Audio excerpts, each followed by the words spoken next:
I feel like I'm a less than ideal recruit, but I am also a veteran. I went to Afghanistan twice with the 82nd Airborne Division, and a skills-based resume at first glance looks plausible. So I took a skills-based resume to this hiring event.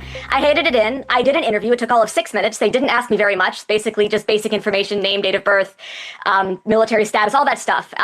And then I went home expecting to never hear from them again. I was so wasn't looking really, so I missed the tentative offer letter that came in a few days later. It sunk to the bottom of my inbox. The tentative offer letter said that I needed to accept within 48 hours. It had some paperwork I needed to fill out, including an affidavit that said I had never committed a domestic violence crime, background check information paperwork, stuff like that. Didn't fill it out. And yet, a couple weeks later, I get an email from LabCorp saying ICE would like you to take a drug test, which was unfortunate because cannabis is legal in New York City and I'd partaken 6 days before, but you know, why not? I went in, I took my test, and I waited.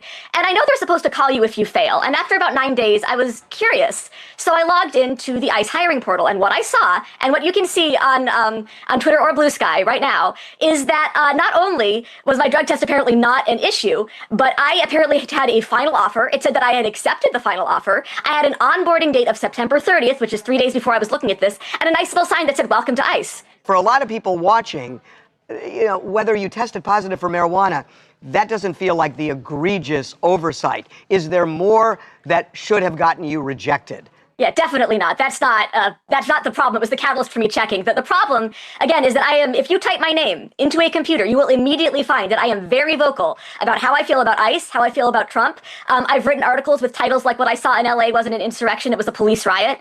I am simply not what they are looking for. If I was applying for McDonald's, I feel like they would look at my social media, and if all I was saying was I hate McDonald's, I feel like they wouldn't hire me.